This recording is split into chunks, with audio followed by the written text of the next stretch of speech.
Bienvenidos a otro episodio más de Episalud. En el Día Internacional de la Neumonía, invitamos al doctor Jorge Michel, médico internista, para hablar un poco más del tema. Bienvenido, doctor. Hola, ¿qué tal? Buenos días. Muchas gracias por acompañarnos. Doctor, ¿nos puede explicar un poco más a profundidad qué es la neumonía? Mira, la neumonía es un estado inflamatorio de los pulmones, ¿va?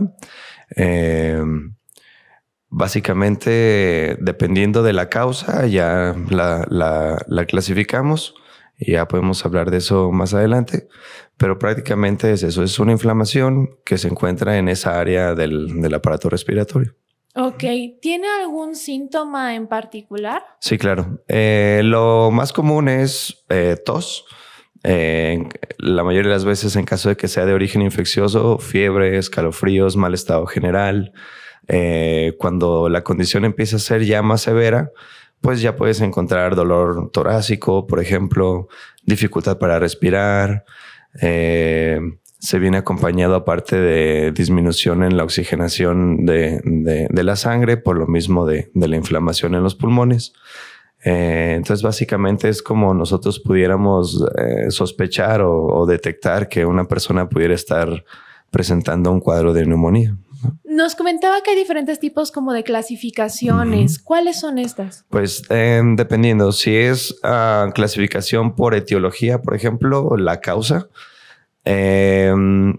podemos encontrar neumonías bacterianas, por ejemplo, cuando está asociado a una bacteria. Neumonías virales, muy común en los últimos años por el problema del coronavirus. Neumonías por hongos, neumonías por algún tipo de enfermedad no infecciosa. Muchas de las veces, por ejemplo, enfermedades autoinmunes donde nuestras propias defensas atacan nuestro cuerpo y que son neumonías de origen inflamatorio más no infeccioso, ¿verdad? Entonces, dependiendo de la etiología, podemos clasificarlas así, podemos clasificarlas en severidad. Se pueden clasificar inclusive de manera imagenológica. Si son, por ejemplo, si solamente están en una zona específica del pulmón, en un lóbulo, pues las llamamos lobares, por ejemplo. Si son neumonías que están muy dispersas en el parénquima, en el tejido del pulmón. Les llamamos, por ejemplo, neumonías intersticiales. Entonces, y tienen muchas clasificaciones. Okay. Lo más común o como para conocimiento general es la clasificación etiológica. Ajá, la causa. Bacterias, virus, es como lo más fácil. Ok, ¿cómo podría yo, paciente, detectar un poquito que a lo mejor la tos que traigo ya no es normal? Ok.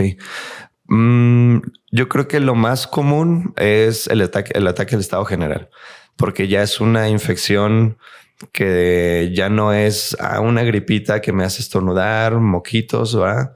Ya es una enfermedad severa. Ya sientes un golpe a tu estado general. Obviamente, como te comentaba al principio, se puede ir acompañada de algunos síntomas ya más severos como el dolor torácico, que ya también no es algo común que te pueda dar cualquier enfermedad respiratoria.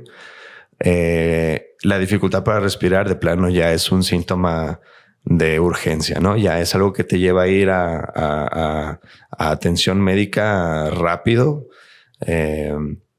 Y ya, pues, en el medio, ahorita pues ya se usa mucho, ¿no? Después de lo de COVID, que mucha gente tenga hasta sus oxímetros en casa y ahí te das cuenta, ¿no? Ya si tu oximetría está baja, caray, eso ya no es, eso también ya es algo urgente, pues eso ya es algo grave. Ya no es cualquier cosa que alguna enfermedad te baje tu oxigenación de tu cuerpo.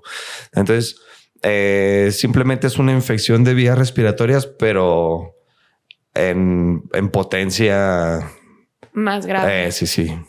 Ok, y entonces, por ejemplo, ahorita que vivimos mucho la parte de COVID, donde muchas veces se mencionaban las neumonías atípicas, ¿cómo podríamos diferenciarlo entonces de las otras enfermedades respiratorias? A simple clínica no se puede. Ok. Un poquito por la historia de contacto, la epidemiología del lugar de donde te encuentres. Por ejemplo, si alguien empezaba con dificultad respiratoria dentro de un contexto de pandemia, pues obviamente tu sospecha siempre tiene que ser a descartar que no fuera una neumonía por coronavirus, ¿verdad? Antes de esa pandemia, si alguien empezaba con dolor torácico, dificultad para respirar, fiebre, escalofríos, tos, pues lo más común es que dijeras, bueno, puede ser una neumonía, ¿no? Puede ser una infección, probablemente bacteriana era lo más común. Entonces depende mucho de como del contexto donde te encuentres, que tú puedas diferenciar si es una u otra. Por puros síntomas, la verdad es que te pueden dar lo mismo. Fiebre te dan ambas, dificultad para respirar te dan ambas, tos te dan ambas. Entonces ahí la diferenciación más bien es, en algunas veces por imagen causan neumonías diferentes. Por ejemplo, las neumonías por virus son más intersticiales, afectan como todo el tejido del pulmón. Muchas infecciones bacterianas, no todas, pero muchas afectan solamente un lóbulo, un pedacito, y todo lo demás es tejido limpio. Entonces ahí te puedes ir dando una idea de a qué tipo de etiología te estás yendo cuando tú ves una imagen. Y obviamente lo que te puede ayudar realmente a diferenciarla son cultivos para aislar el patógeno.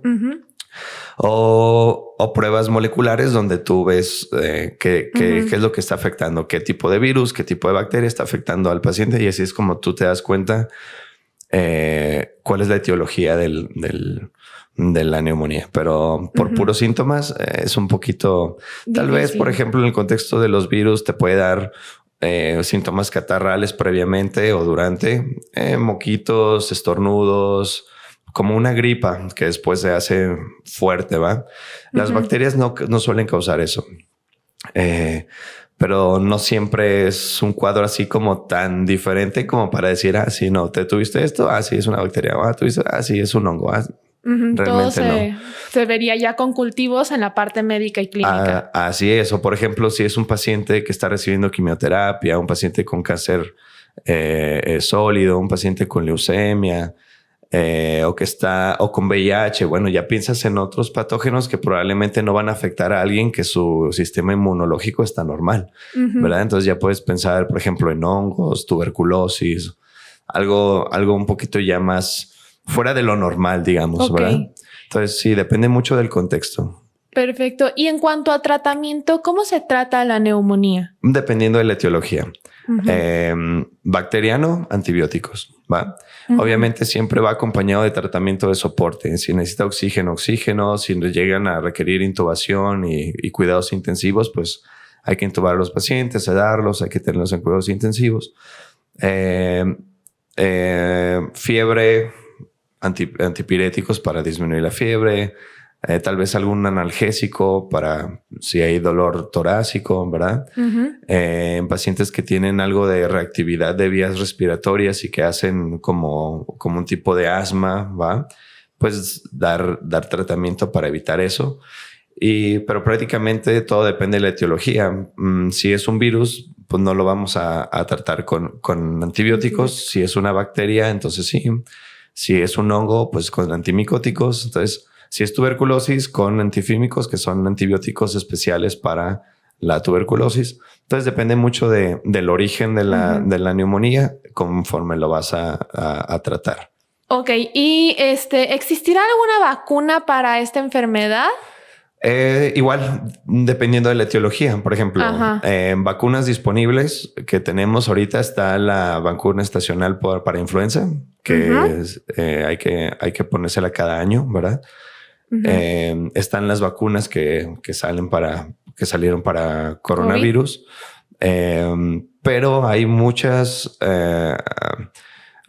etiologías que no se existe una vacuna. Por ejemplo, hablando de bacterias, pues sí, está la vacuna de neumococo, por ejemplo. En las vacunas desde niños, también hay algunas que ahí nos ayudan a cubrir ciertas bacterias.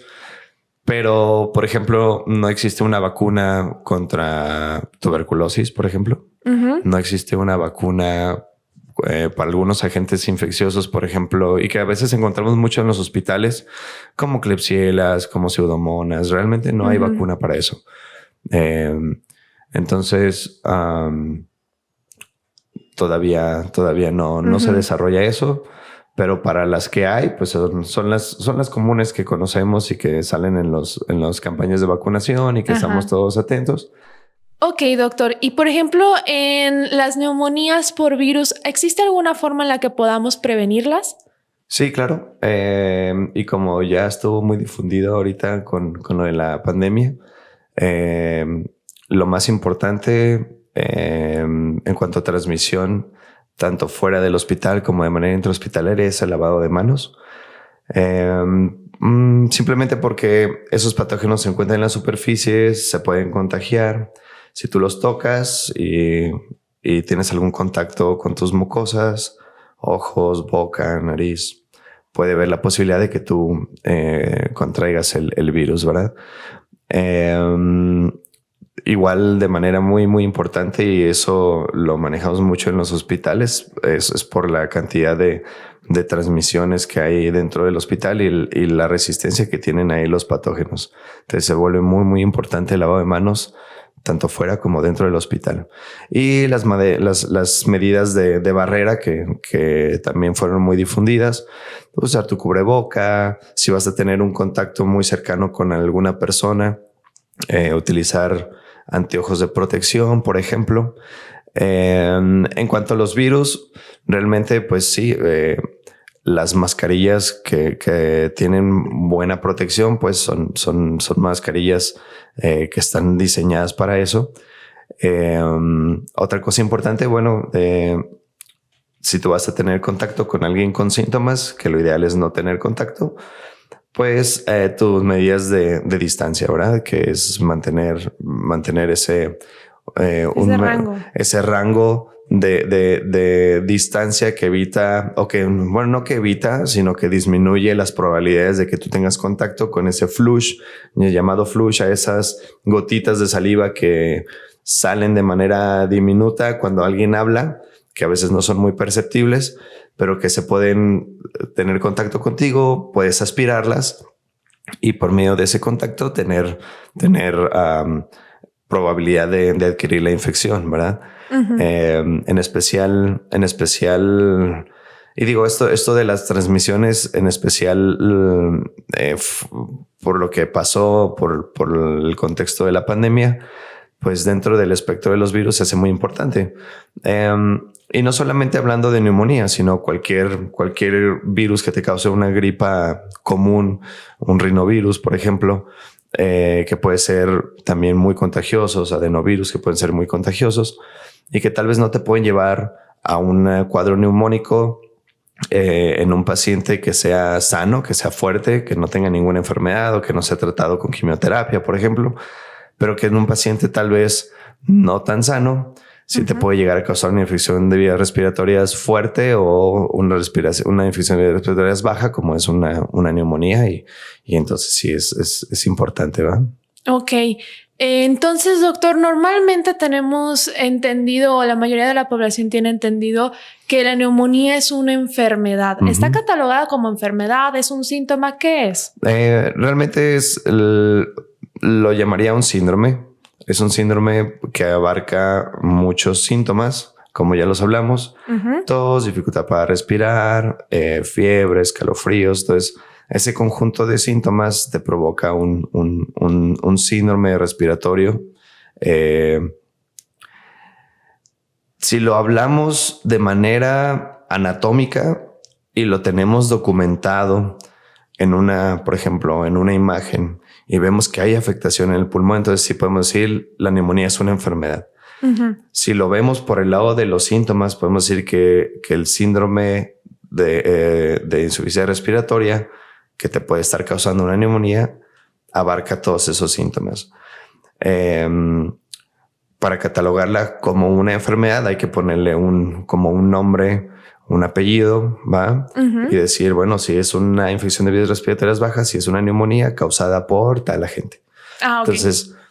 Entonces ya le ponemos su nombre completo y ya podemos decir, ok, es una enfermedad causada por tal agente. Por una bacteria, por un virus, por la tuberculosis, etcétera. Así es. Ok, muchísimas gracias por respondernos nuestras dudas, doctor. Creo que de mi parte quedó muchísimo más clara toda esta diferencia de, pues, que no solamente te puede dar neumonía por un virus, sino también por las bacterias, las diferentes formas de tratarlo y sobre todo la importancia de acudir a un médico cuando esto sucede. Muy bien. Muchas gracias, doctor. Y gracias a ustedes por acompañarnos en este episodio. Recuerden seguir a Pisa Farmacéutica en sus redes sociales y nos vemos el siguiente lunes. Bye. No se pierdan la próxima edición de Pisalud, el podcast al servicio de la vida.